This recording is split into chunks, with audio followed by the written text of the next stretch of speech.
Hello दोस्तों, नमस्ते से आदाब और आप सब लोगों को वापस से स्वागत है मेरे YouTube चैनल आस्क सौरभ में। सो दोस्तों, we are back again with our mock test series.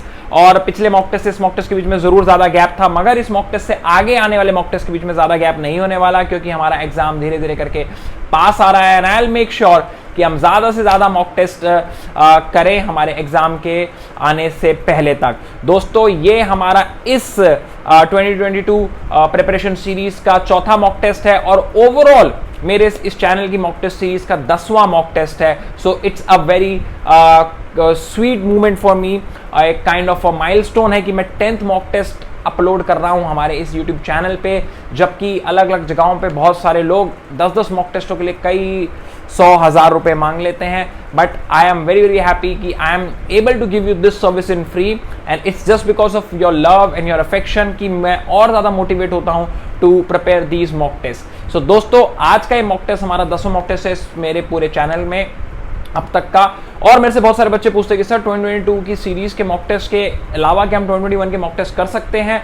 मैं बोलूंगा बिल्कुल हाँ, कर सकते हैं, क्योंकि 2021 के जो मॉक टेस्ट हैं उनमें सिर्फ करंट अफेयर्स के पार्ट को हम छोड़ दें, बाकी सारा पार्ट हमारे इस सिलेबस से ही मिलता जुलता है।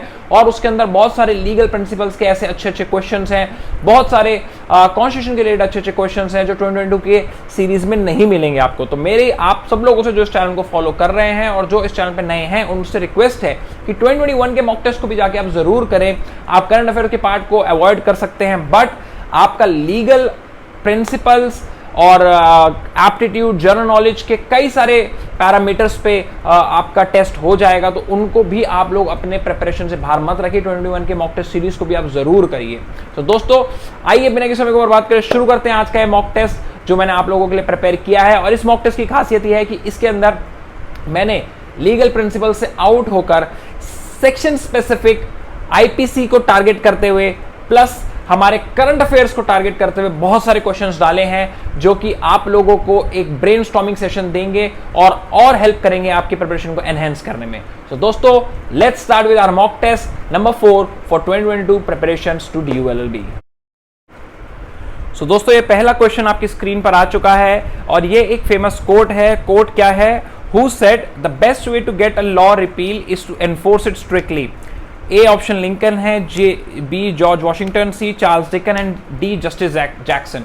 दोस्तों, ऐसे कुछ फेमस कोट्स भी आप लोगों को आ जाते हैं, इसलिए इस बार मैंने कोट का एक क्वेश्चन जरूर डाला है। आप लॉ से रिलेटेड कोट्स लिखकर गूगल पे जरूर टाइप करिए। 25-30 के और कुछ बड़े ही इंपॉर्टेंट कोट्स हैं जो बड़े अच्छे अच्छे रूलर्स, ज्यूरिस्ट और presidents and former head of states ने कहे हैं। तो इसी तरीके से जो ये कोट है, ये कहा गया है लिंकन द्वारा, who said the best way to get a law repeal is to implement it strictly, यानी लॉ को स्ट्रिक्टली आप इंप्लीमेंट कर दीजिए और फिर वो रिपील ही होगा और कुछ नहीं होगा।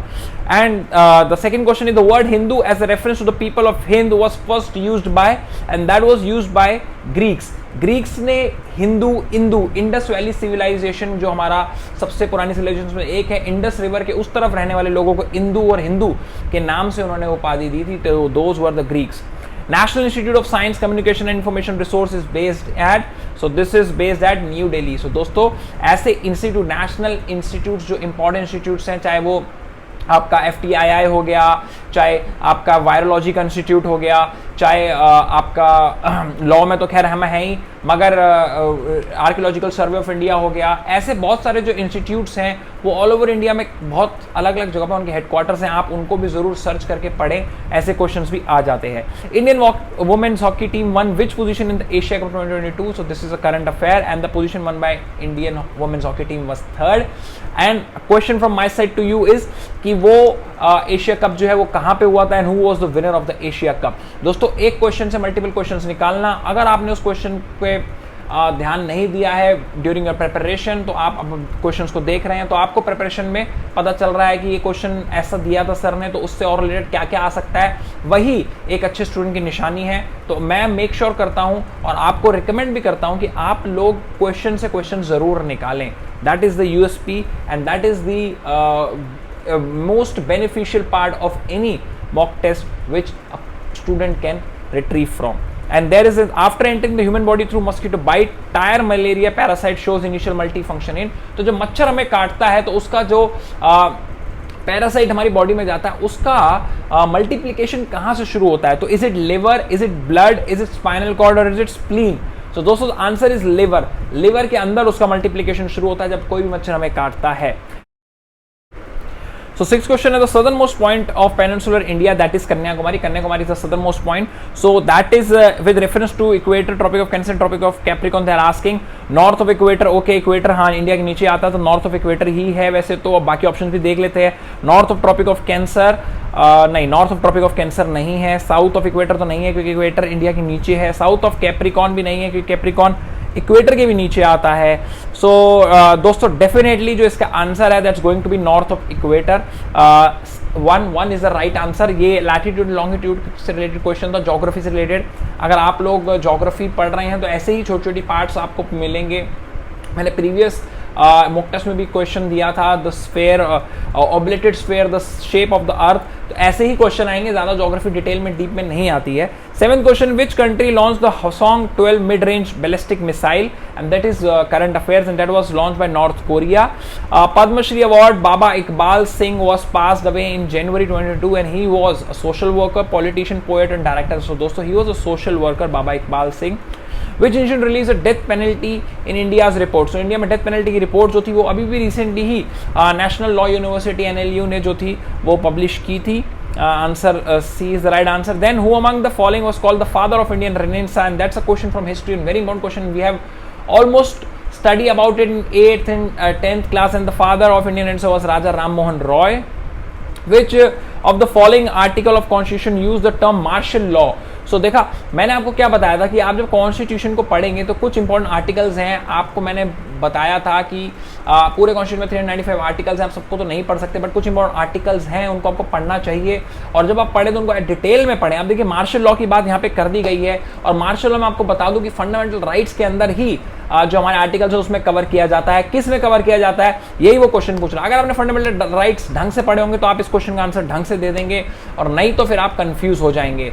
दोस्तों इसका जो आंसर है दैट्स आर्टिकल 34 जिसके अंदर मार्शल लॉ की बात करी गई है। It talks about the taking away of fundamental rights. So दोस्तों आप लोग जब फंडामेंटल राइट्स को पढ़ें तो मैंने क्या आपको बताया कि एक वर्ड को ढंग से पढ़ें क्योंकि ऐसे ही वर्ड से रिलेटेड क्वेश्चंस आप लोगों को फंडामेंटल राइट्स में मिल जाएंगे। प्लस इंपॉर्टेंट आर्टिकल्स क्वेश्चन के जरूर करके जाएं और उनको just give them a read and fundamental rights को तो गिव अ थॉरो रीड और कोशिश करें कि आप फंडामेंटल राइट्स को लिख लिख के पढ़े ताकि आपके नोट्स भी बन जाएं और आपको रिवीजन में जो है आसानी हो। अगला क्वेश्चन है 12th, which of the following is incorrect in relation to the declaration of financial emergency by the president under article 360 of the constitution? देखो इसमें फाइनेंशियल इमरजेंसी की बात हो गई। किस में फाइनेंशियल इमरजेंसी आती है? आर्टिकल 360 के अंदर। मैंने आपको वो भी बता दिया क्वेश्चन के अंदर, तो आप उसको भी पकड़ के रख सकते हैं। क्वेश्चन से आप और भी चीजों को याद रख सकते हैं। सो इसमें क्या है? The salary and allowance of person serving in connection with affairs of state may be reduce. Okay, it shall cease to operate the expiration of 1 month unless approved by both house of parliament. Okay, salary and allowance of the जजेस of supreme court and high court may be reduce. Okay, it may revoked or varied by the subsequent proclamation by the president. देखो proclamation of president और revoke करना तो बिल्कुल सही है। Salary जो financial emergency है उसका जो मेन कंसेप्ट है ना वो सैलरीज को कम करना है। ठीक है, जो भी सरकार का खर्चा है वो उसको कम करना होता है, उसमें कुछ ज्यादा गणित नहीं है। तो इसमें जो 4 ऑप्शन में 2 ऑप्शन में तो सैलरीज की बात कर दी है कम करने की, वो बिल्कुल सही है। एक में प्रेसिडेंट को पावर दी गई है proclamation of variation and revoke, तो वो तो बिल्कुल सही है। प्रेसिडेंट ही है जो उसे वेरी कर सकता है, रिवोक कर सकता है। तो इसमें जो ऑप्शन गलत है वो है सेकंड वाला जो 1 month की बात कर रहा है कि it shall unless approved by both houses expire in 1 month। सो ये इसका सेकंड आंसर जो है वो गलत है। अब आ जाते हैं असर्शन एंड रीजन के क्वेश्चन पे। असर्शन रीजन के क्वेश्चन मैंने आपको बताया। असर्शन रीजन का क्वेश्चन क्या होता है? When you are saying both are true and second one is the right explanation for first one. तो इट सेड असर्शन एक स्टेटमेंट है और जो रीजन है उसका वो उस स्टेटमेंट के ट्रू होने का रीजन होना चाहिए, तभी आप कहेंगे कि both are true and A is and R is the reason for A. So अब इसमें हमारा क्या है? A person shall be disqualified for being chosen as and for being a member of either house of parliament if he holds any office of profit in the government. So this is a true statement. Office of profit hold करने पे आप अपनी सदस्यता गवा सकते हैं किसी भी हाउस की। रीजन क्या है? If pecuniary gain is receivable in connection with the office, then it shall not become an office of profit irrespective of whether such gains are actual promised or not. So दोस्तों this is, ये statement ही पूरी false है. Pecuniary gains, वो कह रहा है pecuniary gains is receivable in connection with the office, यानी pecuniary gains को लगता है मॉनेटरी गेन्स अगर मिल रहे हैं आपको ऑफिस से, then it shall not become an office of profit. जब ऑफिस ऑफ प्रॉफिट का मतलब ही है कि जब आपको मॉनेटरी बेनिफिट्स मिल रहे हैं, तो how can he say that if pecuniary gain is receivable in connection with the office, then it shall not be the office of profit. So the second statement is wrong, first statement is true. तो इसका जो answer है that's A is correct and R is incorrect. 14. Which of the following cases is not related to the theory of basic structure of doctrine under article 368? So दोस्तों इसमें से इन्होंने 4 cases they दिए हैं and they're talking कि which of the following case is not related to the theory of basic structure of doctrine. Minerva Mills is there, Vaman Rao is there, Al Chandra Kumar is there, T.K. Rangarajan is there. So दोस्तों the answer is T.K. Rangarajan. D is not related to theory of basic of structure doctrine. बाकी जो 3 cases हैं वो उसके अंदर theory of basic structure doctrine का use किया गया है. Which of the following article is not included in the definition of law under Article 13 of the Constitution of India? Legislation. पहली बात तो आर्टिकल 13 किसके बारे में बात कर रहा है? आर्टिकल 13 बात कर रहा है उन सभी लॉज के बारे में जो कि हमारे फंडामेंटल राइट्स के साथ इनकंसिस्टेंट हैं और उनके इनकंसिस्टेंट होने पर उनको नल एंड वॉइड किया जाता है. तो वो लॉज कौन कौन से, उसकी डेफिनेशन भी उसमें दी गई है. उसमें बताया गया कौन कौन से लॉज हैं, कौन कौन से लॉज हैं जिनको हम लोग कंपेयर करेंगे. तो उस कंपैरिजन को अगर आपने ढंग से पढ़ोगे तो आप इस क्वेश्चन का आंसर ढंग से दे देंगे. लेजिस्लेशन उसके अंदर है, कस्टम्स उसके अंदर है, ऑर्डिनेंस उसके अंदर है. उसके अंदर usage having no force of law नहीं है. Usage having no force of law यानी ऐसा कोई यूसेज जो कि लॉ के रूप में प्रमाणित नहीं है. What do you mean by usage no having no force of law? मतलब कुछ यूसेज ऐसी परंपराएं होती हैं जो कि रिसेंटली बनाई गई होती है और इसलिए उनका लॉ के रूप में कोई मान्यता नहीं होती. मगर कुछ यूसेजेस जो होते हैं जो पुराने ज़माने से यूज़ होते हुए आ रहे हैं, जिनका आपके स्क्रिप्चर्स में, आपके टेक्स्ट में बताया गया है, अगर वो ऐसे यूसेजेस हैं और वो बहुत समय से इस्तेमाल हो रहे हैं और वो लॉ की तरह प्रमाणित हैं, तो फिर वो भी इसके अंदर आएंगे. मगर जब यहाँ पे बोल दिया गया usage who having no force of law, so answer 3 is the right answer. In which of the following case Supreme Court held that the odd alternate partem rule is in essence of enforces the equality clause in Article 14 and also to administrative order adversely? So दोस्तों odd alternate partem basically is one of the element of principal justice, natural justice की बात जब हम करते हैं, principal natural justice, तो उसका odd alternate partem एक एलिमेंट है. तो odd alternate partem जब हम principal natural justice की बात करते हैं तो that comes in the quasi judicial और judicial institutes, यानी जहाँ पे जजमेंट और जजेस की बात हो रही है वहाँ पे odd alternate partem की बात होती है. मगर क्या एडमिनिस्ट्रेटिव कानून ऑफ एडमिनिस्ट्रेटिव एक्शंस में एडमिनिस्ट्रेटिव लॉ के अपना एडमिनिस्ट्रेटिव क्या हो गया, यानी एग्जीक्यूटिव जो एडमिनिस्ट्रेशन कर रहा है उसके कार्यक्रम में, उसके कार्यकलाप में अगर कुछ ऑर्डर्स ऐसे पास करे जाते हैं या कुछ ऐसे रूल्स बनाए जाते हैं, अगर उसमें नेचुरल जस्टिस का वायलेशन हो रहा है तो क्या ऑडी अल्ट्रम पार्ट्रम यानी giving first just and fair hearing important है. सो दोस्तों वो किस केस में बताया गया था कि एडमिनिस्ट्रेटिव लॉज, एडमिनिस्ट्रेटिव जगहों में भी आप ऑडी अल्ट्रम पार्टनर में प्रिंसिपल नेचुरल जस्टिस का जो एलिमेंट्स हैं उसको यूज कर सकते हैं. तो वो बताया गया था दोस्तों, तो Delhi transport corporation was DTC मजदूर यूनियन केस के अंदर, कि जिसमें बताया गया था कि सिर्फ कॉसी जुडिशियल इंस्टीट्यूट नहीं बाकी एडमिनिस्ट्रेटिव इंस्टीट्यूट्स के अंदर भी ऑडी अल्ट्रम पार्टनर यानी जस्ट फेयर हियरिंग का प्रिंसिपल होना चाहिए. यानी आपने किसी को नौकरी से निकाल दिया तो उसको भी सुनने का, उसके रीजंस भी सुनने का राइट मतलब उसका फेयर हियरिंग का आपको संविधान में प्रावधान देना पड़ेगा अपने रूल्स एंड रेगुलेशन के पार्ट्स में. 17 question. In order to meet the demand of complete justice, Supreme Court under which article have power to pass decree? So दोस्तों जहाँ पे complete justice की बात है कि then there is 142.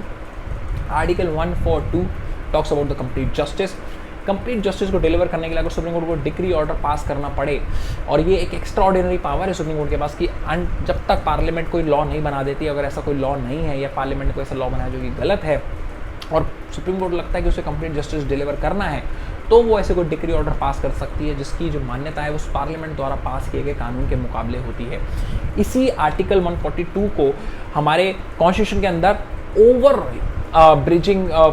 पावर माना गया है, सुप्रीम कोर्ट को दी गई है कॉन्स्टिट्यूशन फॉर द्वारा, जिसमें सुप्रीम कोर्ट एक तरीके से लेजिस्लेटिव का काम भी कर रहा है और सेपरेशन पावर्स का जो चेक्स एंड बैलेंसेस का जो हमारा कंसेप्ट है उसको भी हर्ट कर रहा है.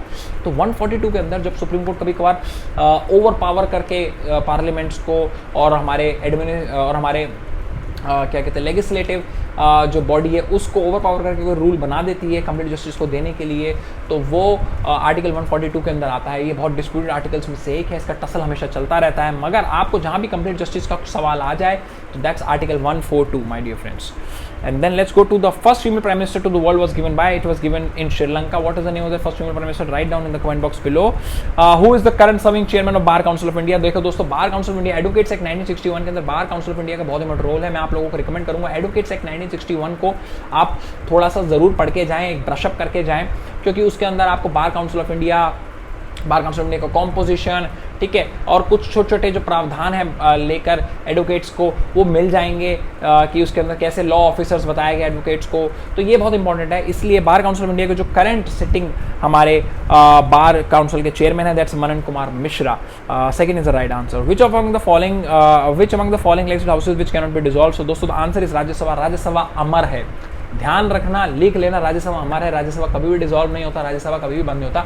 लेजिस्लेटिव काउंसिल जो स्टेट की है उसे डिसॉल्व किया जा सकता है और उसे बंद भी किया जा सकता है, पास्ट में भी उसे बंद किया गया है कई स्टेट्स में, जिनमें लेजिस्लेटिव काउंसिल जिनको बंद कर दिया गया था।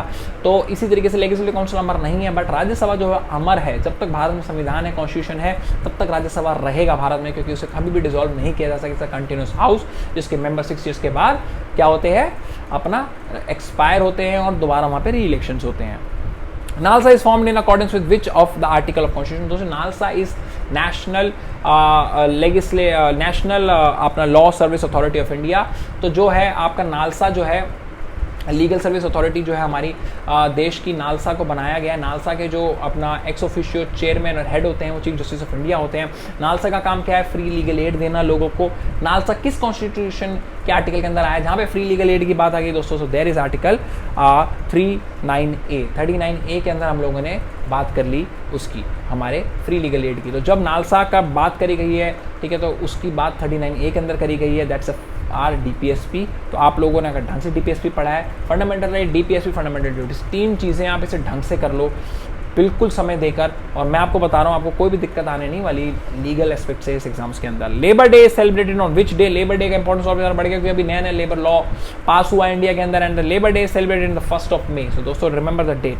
What is 0 factorial? So this is a very smart and intelligent question from mathematics point of view. What is 0 factorial equal to? 0 factorial equal to 1, 0, infinity, and another. The answer is 0 factorial is equal to 1.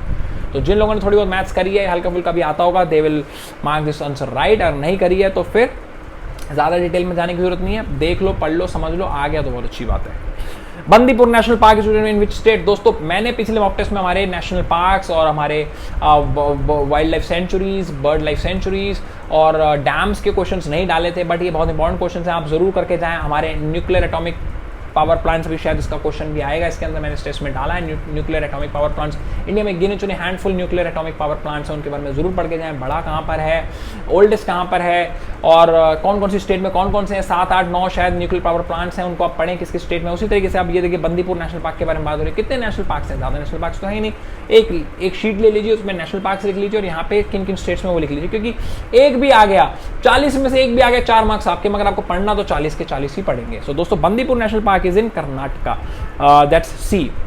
Which city don't have armed force tribunal? So दोस्तों tribunals हमारे constitution के अंदर दिए गए हैं, चाहे वो अपना एडमिनिस्ट्रेटिव सेंट्रल एडमिनिस्ट्रेटिव ट्रिब्यूनल हो गया, चाहे हमारा आर्म फोर्सेस ट्रिब्यूनल हो गया। तो आर्म फोर्सेस ट्रिब्यूनल्स जो है उसका जो मेन बेंच है वो दिल्ली में बैठता है, वो मेरे को पता है, बहुत सारे लोगों को पता होगा, मगर उसके regional benches all over India में कुछ जगहों पे हैं, ऑफकोर्स लिमिटेड जगहें उन पर हैं। उनमें से किन जगहों पे नहीं है? अंबाला, चंडीगढ़, कोची, जबलपुर। Answer is Ambala. अंबाला में नहीं है इनका बेंच, चंडीगढ़, कोची, जबलपुर में है।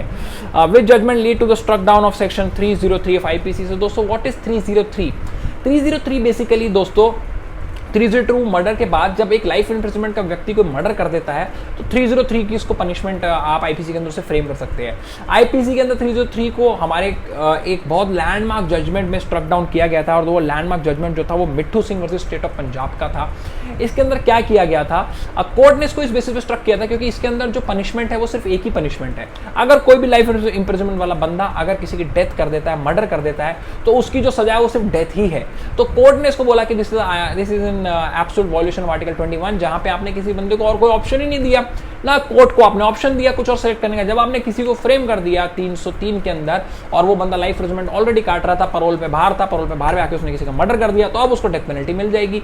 तो आर्टिकल 21 का वायोलेशन है, क्योंकि बंदे को राइट टू लाइफ से आप बिल्कुल नदारत कर रहे हैं। ये जो एक तरीके का हमारा सेक्शन है ये गलत है। तो सुप्रीम कोर्ट ने Mittu Singh versus state of Punjab में इसको स्ट्रक डाउन करा और बोला कि हम लोग इस सेक्शन को नहीं मानेंगे और हम लोग on valuation of Bachchan Singh versus state of Punjab, जिसमें रेयरेस्ट ऑफ रेयर केस था, उसी के वैल्यूएशन पे ही डेथ की पेनल्टी देंगे।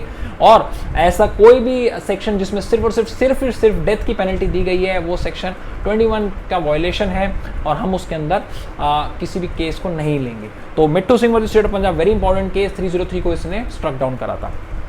Which is the first country to legalize euthanasia? तो दोस्तों आंसर इज नीदरलैंड्स।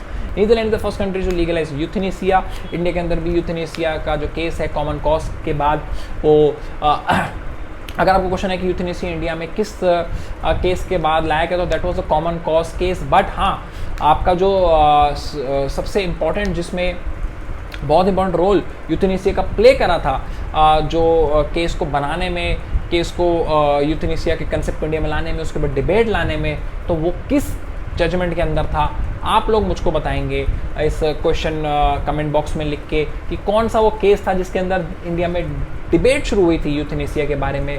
कौन थी वो लेडी जो इतने सालों तक डेथ बेड पे बैठी रही और उसको ना इलाज मिला, इलाज ऑफ कोर्स उसको मिला बट उसको इच्छा मृत्यु नहीं मिली।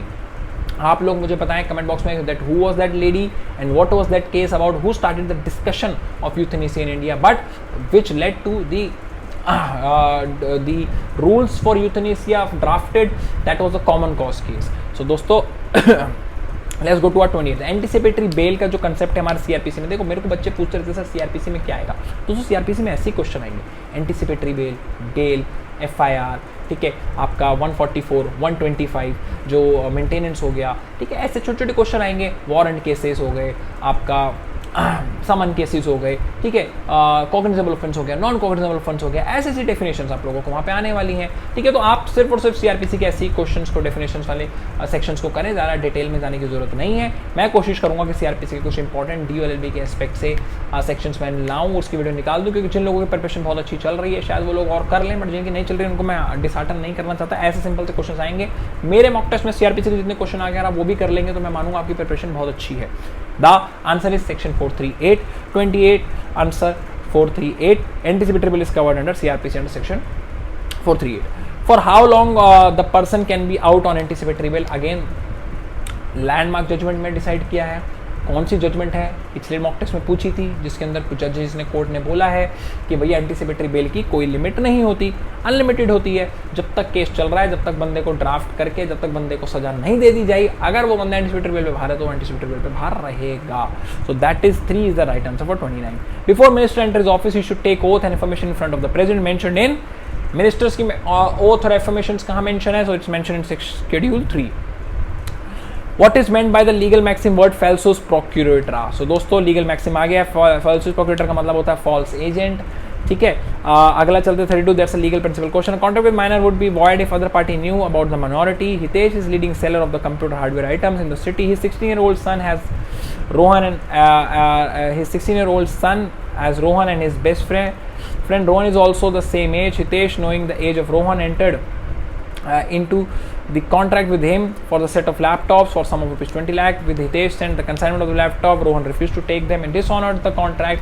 Hitesh sues Rohan for the damages suffered by him. So दोस्तों बट ऑब्वियसली बात है उसको उसकी एज के बारे में पता भी था और उसने फिर उससे कॉन्ट्रैक्ट किया, तो this will definitely going to be the void contract और Hitesh would not get any damages. So the 3 is option is the right answer. The permanent vice president of the constituent assembly was, very good question.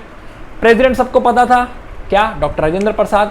Acting president सबको पता था, सचिदानंद सिन्हा। मगर vice president कौन था हमारी constitution assembly का, and that is a very important question and that answer is Harendra Kumar Mukherjee. 1 is the right answer. Which of the following is not essential condition for becoming citizen of India? Birth, acquiring property, descent, naturalization. So दोस्तों citizenship के question, citizenship India में किस तरीके से acquire की जाती है इसको जरूर करके जाएं। कौन कौन से आर्टिकल्स हैं जो इंडिया में सिटीजनशिप की बात करते हैं, पाकिस्तान से आने के बाद कितना जो लूप पीरियड था वो दिया गया था सिटीजनशिप के अप्लाई करने के लिए हमारे इंडिपेंडेंस के बाद से, तो वो सबका सब हमारे आर्टिकल्स के अंदर दिया गया है। सेकंड आपको वो पार्ट में मिल जाएगा। एंड मेक श्योर करें कि आप जरूर पढ़ के जाएंगे इंडिया में जो हमारी सिटीजनशिप है वो किन किन वे से एक्वायर कर जा सकते हो। तो very very important, acquiring property is not one of them. Question number 35 है, the parliament can make any law for the whole or any part of India for implementing international treaty. So दोस्तों, international treaty के लिए जो parliament है उसको किसी state से law पास करवाने की जरूरत नहीं होती, वो सिर्फ और सिर्फ पार्लियामेंट से लॉ पास करा सकती है और इंटरनेशनल ट्रीटी को हमारे देश में अगर वो कोई कर आई है तो उसे लागू करा सकती है। तो इसका जो आंसर है that's D, without the consent of any state. 36 question आपके स्क्रीन है, talking about 93 constitution amendment deals with. So दोस्तों, constitution amendments are very very important. हमारे कॉन्स्टिट्यूशन में गिने चुने 105 के करीबी कॉन्स्टिट्यूशन अमेंडमेंट्स हुए हैं और जो आखिरी 10 कॉन्स्टिट्यूशन अमेंडमेंट्स हैं वो हमारे लिए बहुत इंपॉर्टेंट है, जो पहले 10 हैं वो हमारे लिए बहुत इंपॉर्टेंट है, और उसके बीच में कौन कौन से मॉडल कॉन्स्टिट्यूशन अमेंडमेंट्स हैं उसके ऊपर मैंने वीडियो बनाई हुई है। तो the link for that video is in description box down below. आप लोग अगर मेरे इस चैनल को ढंग से एक्सप्लोर करेंगे तो आपकी प्रिपरेशन का 30-40% मटेरियल इस चैनल पे आपको मिल जाएगा। और अगले साल तो मैं जो बच्चे प्रिपेयर कर रहे होंगे उनको बोलूंगा कि भैया 70 से 80% जो है आपको मटेरियल इस चैनल पे मिल जाएगा। इतना फ्रीक्वेंटली और इतना इंपॉर्टेंट मटेरियल मैं पोस्ट कर रहा हूं इस चैनल पे। तो इस चैनल को अगर सब्सक्राइब नहीं करो तो फिर से सब्सक्राइब कर लो। अगर आपने दोस्तों शेयर नहीं करा और कोई एक्सपेरिमेंट है उससे शेयर करना है तो शेयर भी कर दो। इस क्वेश्चन का आंसर है the 93rd Constitutional Amendment deals with the continuation of reservation for backward classes in government employment. So that is the option number 1, very very important. And then comes our 37th question, in which of the following circumstances the Prime Minister of India cannot participate in voting on no confidence motion against his or government? सबसे पहले तो आपको जानना चाहिए no confidence motion होता क्या है। No confidence motion किसी भी सरकार को के खिलाफ कॉन्फिडेंस नहीं है हाउस में कि उनके पास मेजोरिटी है कि नहीं, उसके लिए लाया जाता है। तो जब आपको अपनी मेजोरिटी प्रूव करनी है हाउस में, तो हम लोग डेमोक्रेसी है और हाउस ऑफ पीपल में ही मेजोरिटी प्रूव करी जाती है। तो हाउस ऑफ पीपल कौन है? लोकसभा। तो लोकसभा में जब मेजोरिटी प्रूव करनी है तो मेजोरिटी प्रूव किन से होगी? उन्हीं मेंबरों से होगी जो लोकसभा में इलेक्टेड हैं, ना कि जो राज्यसभा से आए हैं मिनिस्ट्रियल रूप में या जो राज्यसभा के मेंबर्स हैं। तो प्राइम मिनिस्टर अगर राज्यसभा का मेंबर है तो वो अपने मोशन नो कॉन्फिडेंस मोशन में वोट नहीं कर सकता, क्योंकि नो कॉन्फिडेंस मोशन में सिर्फ हाउस ऑफ पीपल के मेंबर्स ही वोट करते हैं, लोकसभा के इलेक्टेड मेंबर्स ही वोट करते हैं। तो इसका जो आंसर है that is he she is a member of Rajya Sabha, then he she can not vote in the no confidence motion against his or her government. 73rd constitution amendment, देखा बोला था constitution amendment बहुत इंपॉर्टेंट है। इस बार मैंने questions डाले हैं उनके पकड़ के, आप लोगों को याद रखना है सिर्फ 42nd 44 और ये क्या कहते हैं पहला और 105 104 इन्हीं कॉन्स्टिट्यूशन अमेंडमेंट्स में मत रह जाना आप, ठीक है। आपको बीच के जो कॉन्स्टिट्यूशन अमेंडमेंट्स जो इंपॉर्टेंट है वो भी पता होना बहुत जरूरी है। सो दोस्तों, 73rd amendment of constitution was brought for the panchayat.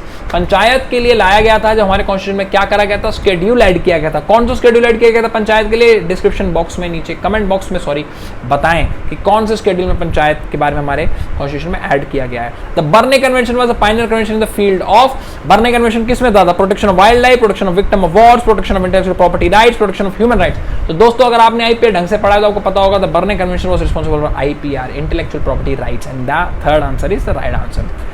The number of judges can be altered by the Supreme Court by, तो सुप्रीम कोर्ट में जो नंबर ऑफ जजेस हैं वो ऑल्टर्ड कैसे किया जा सकते हैं? क्या उसको ऑल्टर किया जाता है? प्रेसिडेंशियल ऑर्डर से, पार्लियामेंट बाय लॉ से, सुप्रीम कोर्ट बाय नोटिफिकेशन से, सेंट्रल गवर्नमेंट बाय नोटिफिकेशन। दोस्तों, पार्लियामेंट बाय लॉ से जो है सुप्रीम कोर्ट में कितने मैक्सिमम अमाउंट ऑफ जजेस रहेंगे उसको अमेंड किया जा सकता है और उसको ऑल्टर किया जा सकता है।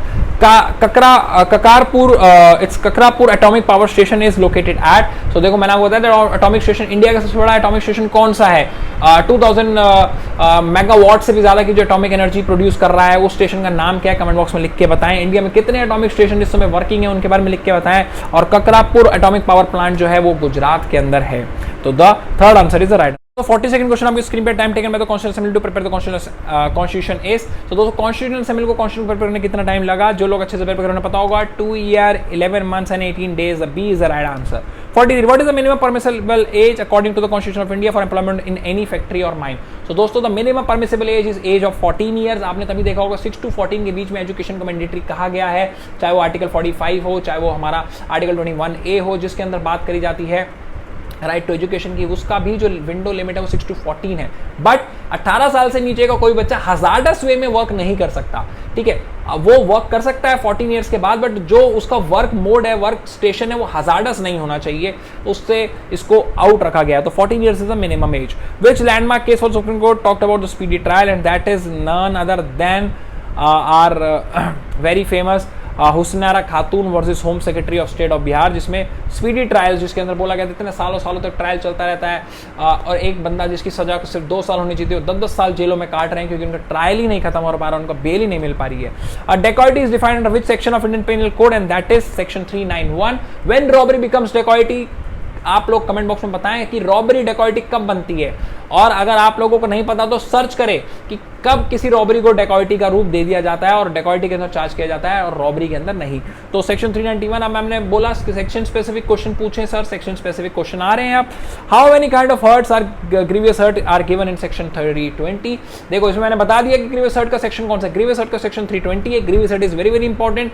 ग्रीवियस हर्ट कितने प्रकार के होते हैं, आपको क्वेश्चन भी आ जाएगा कि भैया एक बंदा है उसका ऐसे ऐसे चोट लगी है, क्या वो ग्रीवियस हर्ट के अंदर है, क्या वो हर्ट के अंदर है, वो किस कैटेगरी के अंदर है। तो दोस्तों 8 प्रकार के ग्रीवियस हर्ट्स होते हैं। सेक्शन 320 पढ़ें अगर आपने नहीं पढ़ा और आपको नहीं पता इंपॉर्टेंट सेक्शन ऑफ आईपीसी का वीडियो मेरे चैनल पे जाइए देखिए, और इस डिस्क्रिप्शन बॉक्स में लिंक भी डाल दूंगा।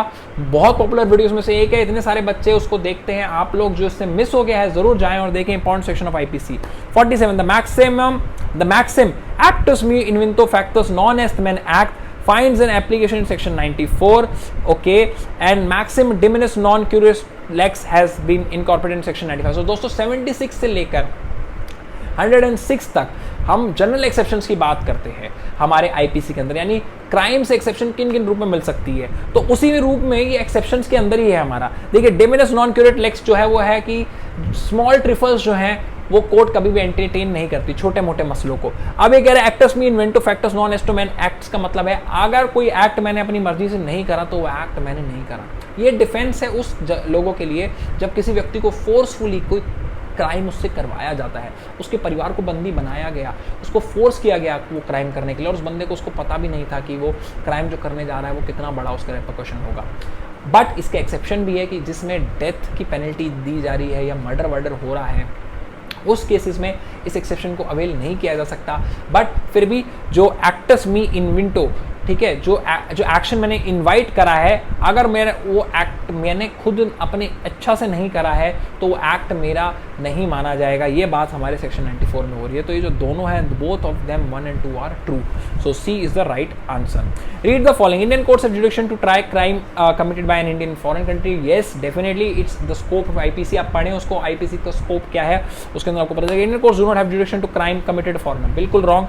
First is right, second is wrong. India के अंदर भी अगर कोई फॉरेनर क्राइम करेगा तो उसको भी इंडियन कोर्ट्स ट्रायल कर सकती हैं, and that you can see. जो वो इटालियन मरीन शिप ने जो हमारे फिशरमैन्स को मारा था तो उस समय जो डिस्प्यूट था वो यही था कि वो क्या इंटरनेशनल वाटर्स में थे, क्या वो इंडियन टेरिटरी में थे। तो 1 is true but 2 is false. तो अगला है which of the following section of IPC provide for solitary confinement. Solitary confinement is one of the punishment, is a type of punishment दोस्तों, and it is given under section 73। तो section 73 solitary confinement की बात करता है। Solitary confinement क्या होता है, एकांत कारावास। और एकांत कारावास के मैंने पिछले क्वेश्चन मॉक टेस्ट में क्वेश्चन दिए थे कि कितना उसका मैक्सिमम, कितना एक व्यक्ति को एकांत कारावास दिया जा सकता है एक सजा के अंदर। सो अगर आप लोगों ने पढ़ा है तो मेरे कमेंट बॉक्स में बताएं कि मैक्सिमम कितना ही किसी व्यक्ति को सॉलिटरी कन्फाइनमेंट पे भेजा जा सकता है। 50th question is in which of the following offence guilty intention is not an essential element. So दोस्तों आप लोगों को पता होगा किसी भी क्राइम को करने के लिए मेंस री है, यानी इंटेंशन का बहुत ज्यादा इंपॉर्टेंट रोल होता है, मगर कुछ क्राइम ऐसे जिनके अंदर इंटेंशन का कोई रोल नहीं होता। तो इसमें दिया गया मर्डर में तो इंटेंशन का बहुत इंपॉर्टेंट रोल है। आप मारना चाह रहे हैं किसी को तभी तो आप किसी को मार पाएंगे। Theft also goes with the same principle, robbery also goes with the same principle, but kidnapping doesn't go with the same principle. Kidnapping में अगर आपका मेंसरिया नहीं भी होगा तब भी आपको सजा दी जा सकती है। इसका एग्जांपल मैं दे सकता हूं, अगर आप 18 साल के नीचे के किसी नाबालिग बच्चे के साथ उसकी मर्जी के साथ भी गए तब भी आप किडनैपिंग के लिए लायबल होंगे, चाहे आपका क्रिमिनल इंटेंशन नहीं था तब भी। तो ये इसमें जो डी है that is the right answer. 50 का आंसर क्या है, डी। अगला क्वेश्चन है when 2 or more person fights in public place and commit breach of peace they commit its riot, robbery, affray and offense। so answer is affray। affray is basically दंगा। दोस्तों right को दंगा नहीं कहते, right is a बलवा। हिंदी में बलवा को राइट कहते हैं, दंगे को एफरे कहते हैं। तो अगली बार कोई आपको बोले दंगा हो रहा है तो don't say they are writing, say they are doing affray. Which section of Evidence Act deals with the rule of res geste? What is res geste mean basically? जो res geste है वो क्या है? res geste is a person who have a first hand experience of any crime। तो evidence act में res geste की बात कौन कर रहा है, and that is talked about in section 6 Indian evidence act में res geste की बात करी जा रही है। ऐसा ऊपर का क्वेश्चन आप एविडेंस एक्ट से एक्सपेक्ट कर सकते हैं। ज़्यादा डिटेल की उम्मीद ना रखिएगा. A dying declaration can be oral, in writing, in any adequate method of communication. Definitely, it's all of the above.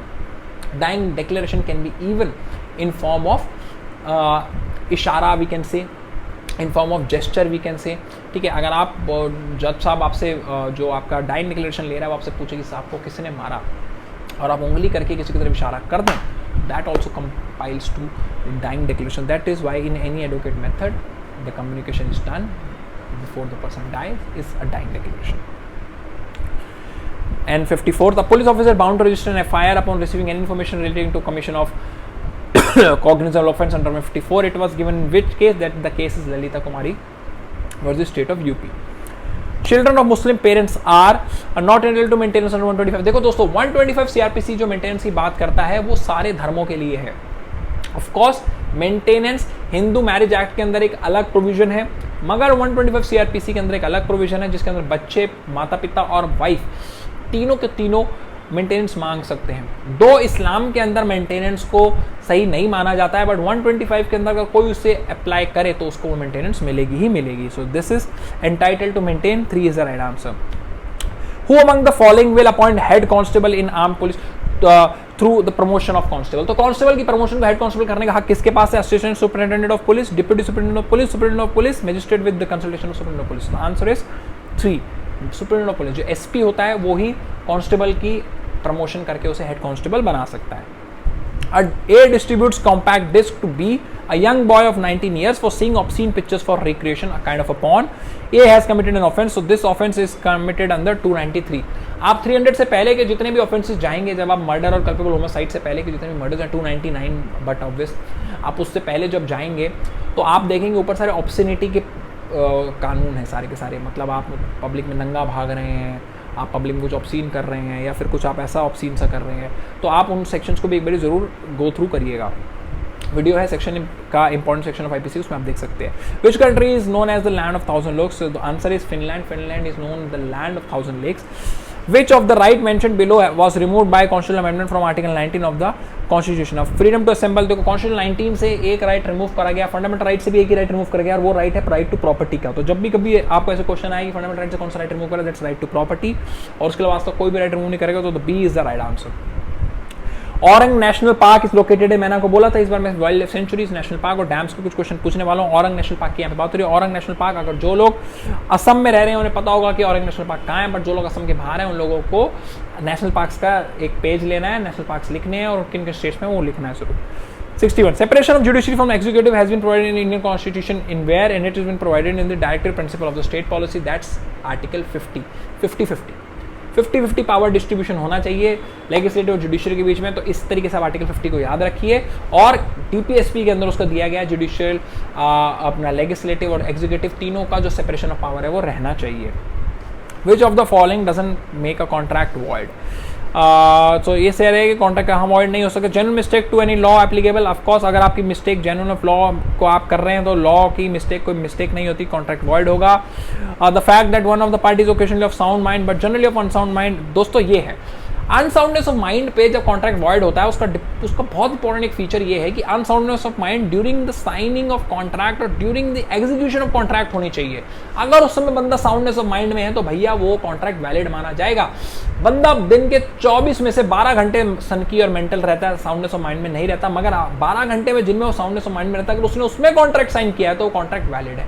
तो इसलिए जो इसका बी है that is the right answer. Which of the following doesn't make a contract void, and that is the fact of the party that is occasionally unsoundness of mind.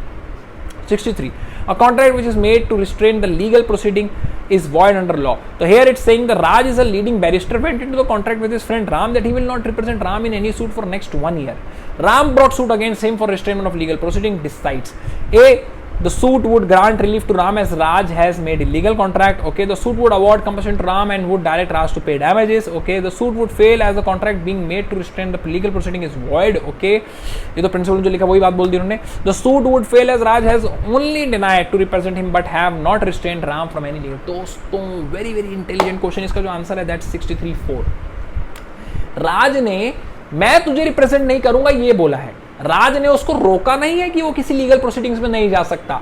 तो ये जो contract है इसको आपको समझना पड़ेगा कि जब हम कोई कॉन्ट्रैक्ट कर रहे हैं जहां पे हम बंदे को रोक रहे हैं, कॉन्ट्रैक्ट में स्पेसिफिकली मेंशन कर रहे हैं कि भैया तू कोई लीगल प्रोसीडिंग नहीं जा सकता, तो तू क्या कहते हैं तेरे को डैमेज हम लोग दे ना दें या तू कहीं फंस जाए, तब भी उस कॉन्ट्रैक्ट में मेंशन है कि भैया any kind of legal proceeding is not allowed. तो ये जो है, ये जो कॉन्ट्रैक्ट के अंदर लैंग्वेज लिखी जाती है ये होती है वॉइड। ये वॉइड नहीं होगा कि आप बोल रहे भैया मैं तेरे को रिप्रेजेंट नहीं करूंगा। अरे भाई मैं तेरे को रिप्रेजेंट नहीं करूंगा तो किसी और से रिप्रेजेंट कर ले, तो किसी और कोर्ट में चला जा, कोई और वकील हायर कर ले, तो of course this contract is not void and Raj is not liable. 64 the constituent assembly met for the first time on and date is very important, ये याद रखना है जो बच्चों ने पढ़ी है ढंग से। The date is December 9, 1946। ठीक है, अगला है preventive detention for more than 3 months can be ordered by recommendation of advisory board. अभी मैंने रिसेंटली वीडियो निकाला है प्रिवेंटिव डिटेंशन का, कौन से आर्टिकल के अंदर होती है बताओ कमेंट बॉक्स में सारे के सारे। Which article talks about preventive detention, fundamental rights के अंदर आता है विच आर्टिकल, और उसके अंदर देखो क्या है, क्वेश्चन में मैंने बता दिया 3 months का आप मैक्सिमम उसमें इंप्रिजनमेंट रख सकते हो किसी बंदे को, बट उसके बाद आपने एक्सटेंड कराना है तो एक आपके कमेटी बनती है, एडवाइजरी बोर्ड बनता है जो आपको रिकमेंड करता है। एक्सेप्शंस भी हैं कि एडवाइजरी बोर्ड का किन केसेस में हम लोगों को मानना अलाउड नहीं है। तो कौन है एडवाइजरी बोर्ड का चेयरमैन होता है, दैट इज द जज ऑफ हाई कोर्ट। जज of high court is the chairman of the advisory board. Which of the following union territory have Rajya Sabha members, Delhi, Puducherry, Lakshadweep. दोस्तों जिसकी लेजिस्लेटिव असेंबली है उसके राज्यसभा मेंबर्स हैं। दिल्ली और पुडुचेरी की लेजिस्लेटिव असेंबलीज हैं, दिल्ली में 70 मेंबर्स हैं, पुडुचेरी में शायद 40 के करीब हैं, शायद 20 के करीब ऐसी कुछ हैं। तो आप लोग दिल्ली और पुडुचेरी को मार्क कर लीजिएगा, उनके दोनों के राज्यसभा मेंबर्स हैं। 1 and 2 is the right answer. Which article of Constitution permits the Supreme Court to have a seat outside Delhi? तो seat outside Delhi that is given by Article 130. कौन किसके कहने पे सीट आउटसाइड दिल्ली हो सकती है, कमेंट बॉक्स में बताइए। Is its president, is it chief justice of India, और इज इट प्राइम मिनिस्टर और द कैबिनेट ऑफ इंडिया और द पार्लियामेंट ऑफ इंडिया। ठीक है। 68 who among the following has been appointed chief economic adviser to government of India. अभी chief economic adviser बने हैं, that's Venkataraman Anantha Nageswaran. According to the global corruption perception index which is the most corrupt country in the world, इसके अंदर India की ranking क्या, पहले तो ये बताओ करप्शन के ऊपर कमेंट बॉक्स में। ये रैंकिंग्स हैं, इंपॉर्टेंट रैंकिंग्स। आप बोलते हो सर इंपॉर्टेंट रैंकिंग वीडियो निकाल दो, इंपॉर्टेंट रैंकिंग वीडियो निकाल दो। जितने भी मैं टेस्ट बना रहा हूँ उसके अंदर मैं रैंकिंग्स के क्वेश्चन डाल रहा हूँ। आप अगर उन रैंकिंग्स को खुद भी रिसर्च कर लेंगे तो हर चीज़ वीडियो बनाने की जरूरत नहीं पड़ेगी, आप लोगों का होमवर्क भी बहुत ज़्यादा हो जाएगा। इसमें South Sudan is the right answer. South Sudan is the most corrupt country in the world and which is the least corrupt country in the world. Comment box में least corrupt country in the world बताना है and comment box में आपने बताना है India का corruption index perception ranking कितना है। Which international organization predicted the climate change could displace 200 to 250 million people by 2050? That report is known as Groundswell report. I mentioned the name of the report in the question only to help you guys, ताकि आप लोग ऐसी reports का याद रख सकें। And this report was given by the world bank. World bank ने एक रिपोर्ट निकाली है, वर्ल्ड बैंक द्वारा निकाली गई कोई भी रिपोर्ट बहुत बहुत इंपॉर्टेंट है। वर्ल्ड बैंक, IMF, आपका WHO, यूनाइटेड नेशन की कोई भी ऑर्गेनाइजेशन जो भी रिपोर्ट निकालती है, those are very important reports, आप जरूर इनको पढ़ के जाएं। So this report have been given by world bank, जिसके अंदर उन्होंने बोला था 200-250 मिलियन लोग डिस्प्लेस होंगे हमारे ग्लोबल वार्मिंग या किसी भी तरीके के एनवायरमेंट के प्रॉब्लम से। Who among the following has been named at Times 2021 person of the year, and the answer is Elon Musk. Elon Musk was named as the Times 2021 person of the year. Which country become the world's first country to introduce 4.5 day of work, 4.5 दिन हफ्ते में काम करने वाली कौन सी country है दोस्तों? That's UAE, United Arab Emirates. तेल बहुत है इनके पास। Which of the following film has won 94th Oscar award? Oscar awards के ऊपर क्वेश्चंस आएंगे, क्वेश्चंस आते हैं, ऑस्कर अवार्ड जरूर करके जाएंगे। इंडिया के national film award, Oscar awards बहुत इंपॉर्टेंट अवार्ड्स हैं। And the answer is CODA have been awarded the best film in the 94th Oscar award. अभी वो आपको पता ही विल स्मिथ का मसला भी हुआ था, थप्पड़ मार दिया था उसने कॉमेडियन को अपनी वाइफ के ऊपर एक जोक करने के ऊपर। तो will Smith have one the best actor, ये तो आपको चलो पता ही होगा। बेस्ट एक्ट्रेस किसने जीता है बताइए, ठीक है। Dance maestro Pandit Birju Maharaj ji passes away recently. Birju Maharaj ji belongs to which? This is very very important, ऐसे क्वेश्चन आ सकते हैं। बिरजू महाराज जी सबको पता है एक्सपायर हुए हैं, ठीक है। किस डांस फॉर्म से वो बिलोंग करते थे? तो answer is Kathak. Birju Maharaj ji was the maestro of Kathak, तो Kathak is the second is the right answer. 75 पहली चीज तो आप इस रोमन नंबर को ही वो करें कि रोमन नंबर जो लिखा है कितना है, XXXV Olympic games. So basically this is 35th Olympic games 2032 will be held in, so this will be held in Brisbane Australia. So दोस्तों 76 question is the new rate of interest ratified by the government on EPF that is the new rate जो government ने निकाला EPF पे, it's 8.1%। EPF के question, PPF के question आ जाते हैं, पूछे जाते हैं, इसलिए मैंने डाला है। As per the world bank India GDP कितना प्रोजेक्ट किया गया फिजिकली 23 का, तो that 7.5%, that's very good, B is the right answer. Which institute release the 2022 global trends report. Global trends report basically क्या करता है, it talks about the it's talks about refugees, world में refugees का क्या हाल है, human rights का क्या हाल है, ये इसके बारे में बात करता है। तो this is basically given by the United nation, अपना HCR, UNHCR जो है इसको रिफ्यूजीज़ का जो वो है वो करता है, रिफ्यूजीज़ की इस समय वर्ल्ड में सिचुएशन क्या है, कौन कौन से जगह से डिस्प्लेस होकर लोग रिफ्यूजी बन रहे हैं, तो ये इस रिपोर्ट के बारे में बात की जाती है, ग्लोबल ट्रेंड रिपोर्ट 2022 में। तो UNHCR is the institution. 79, who has been appointed as advisor to India prime minister, Indian prime minister को एडवाइजर अपॉइंट किया गया है, that's Tarun Kapoor. Tarun Kapoor was previously belonging to petroleum ministry, he was the petroleum secretary. ऐसे question भी आ सकते हैं कि तरुण कपूर जो प्राइम मिनिस्टर एडवाइजर अपॉइंट किया गया, what was his previous position, तो he was the petroleum secretary. 80th, what's Indian rank in WF travels and tourism competitive index, tourism competitive index में इंडिया की रैंकिंग कितनी है, that's 54। What which is the top country and which is the least country. Ranking में, world rankings में India की ranking top country और lowest country, ये आपने याद रखनी है, चाहे हैप्पीनेस रैंकिंग हो, चाहे अनएम्प्लॉयमेंट रैंकिंग हो, कुछ भी हो, top country, last country, India ranking, that's it, तीन चीजें। Which edition of the annual Cannes Film Festival was held in Cannes, France on May 17 to 28? So that's the 75th edition हुआ था, बहुत famous addition है, 75 साल हो गए कांस को। Where is the headquarters of International Commission of Jurists located? So it's located in Geneva. तो jurist का जो ये इंटरनेशनल कमीशन है, ये बेसिकली ह्यूमन राइट्स के ऊपर बैठ के डिस्कशन करता है। इसमें वर्ल्ड के रिनाउंड जजेस, वर्ल्ड के रिनाउंड लॉयर्स, ये सब लोगों का एक कमीशन है, very important commission, Indian international jurist commission, इसके बारे में आप जरूर पढ़ें, जिनेवा में रहता है। Who is the minister of labour and employment? Answer is Bhupender Yadav. अगला 84 हमारा क्वेश्चन है, in which case the concept curative petition was evolved by supreme court. Curative petition basically क्या होती है, रिव्यू पिटीशन के बाद जो आखिरी रिजॉर्ट होता है, आप अगर अपनी पिटीशन को दोबारा चेक करवाना चाहते हैं सुप्रीम कोर्ट से, तो that is curative petition, that comes under Rupa Ashok Hurra versus Ashok Hurra, दोनों हस्बैंड वाइफ का केस था और वहाँ पे क्यूरेटिव पिटीशन का कंसेप्ट आया था। Which was the first case to introduce concept judicial review. Judicial review का जो कंसेप्ट का केस था, that comes into Marbury versus Madison के केस में। आप लोग इसमें जितने मैंने ऑप्शन चारों दिए हुए, चारों रेलेंस फ्लेचर, डनॉक वर्सेस स्टीवेंसन, ये चारों के चारों बहुत लैंडमार्क जजमेंट्स हैं, इनको जरूर पढ़े। Who is considered the father of Indian evidence, Indian evidence को बनाया किसने था, that's James Stephen. And 87th, when two persons are descendant of common ancestor by the same wife, they are said to be related to each other by, and answer is full blood. So दोस्तों, अगर आपका एक father है और एक mother है और आपके सिबलिंग्स हैं, तो फिर आप हैं full blood related.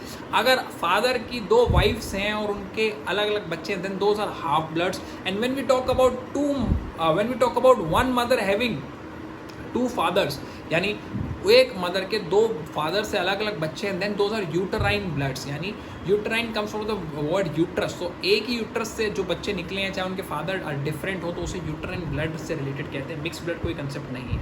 Registration of Hindu marriage, that's under section 8, D is the right answer. Who was the last person to sign the constitution of India? B.R. Ambedkar, Firoz Gandhi, C Rajagopalachari, Rajendra Prasad. So the answer is Firoz Gandhi. Firoz Gandhi ने constitution को last sign किया था।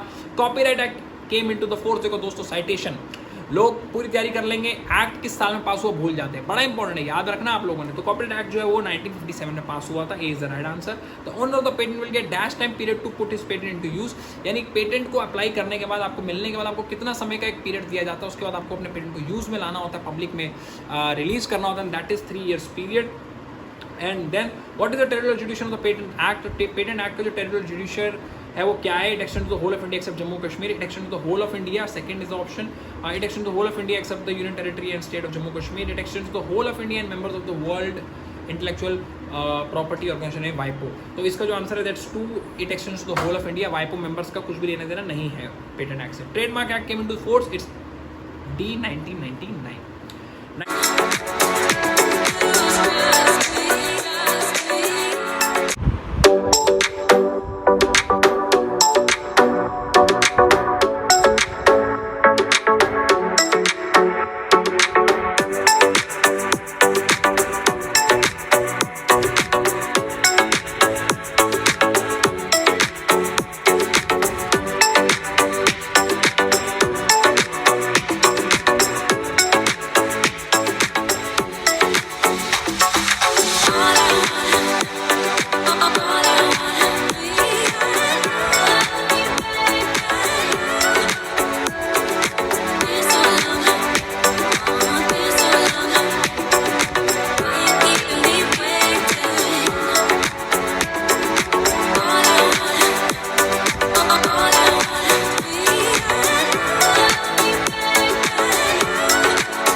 हमारा 10वां mock test और इस season का 4th mock test यहाँ खत्म होता है और उम्मीद करता हूँ कि आप लोगों ने बहुत ही अच्छे से इस मॉक टेस्ट को करा हो। Again don't forget to write down your marks which you have got out of this mock test and मुझको एवेल्यूएट करने में मदद करे कि और क्या क्या चीज़ें हम लोग इस मॉक टेस्ट में डाल सकते हैं या ऐसा और कौन कौन से टॉपिक्स जो आपको इस मॉक टेस्ट में अगले आने वाले में प्रिपेयर करने हैं। मॉक टेस्ट और फ्रिक्वेंटली आते रहेंगे और भी वीडियो इस चैनल पे आती रहेंगे। अगर आपने इस चैनल को सब्सक्राइब नहीं करा है तो जस्ट सब्सक्राइब दिस चैनल। और अगर आप लोगों ने अपने प्रिपरेशन के दौरान पूरी वीडियोस को नहीं देखा है तो प्लीज़ जाइए और वीडियो को एक एक वीडियो को मेरे चैनल पे देखिए। हर एक वीडियो आपको मदद करेगी आपके एंट्रेंस प्रिपरेशन में, आपके एंट्रेंस एग्जाम में और आपको एक अच्छे मार्क्स लाने में और एग्जाम क्लियर करने में मदद करेंगे। सो दोस्तों, with this Saurabh Kharwal and I am signing off.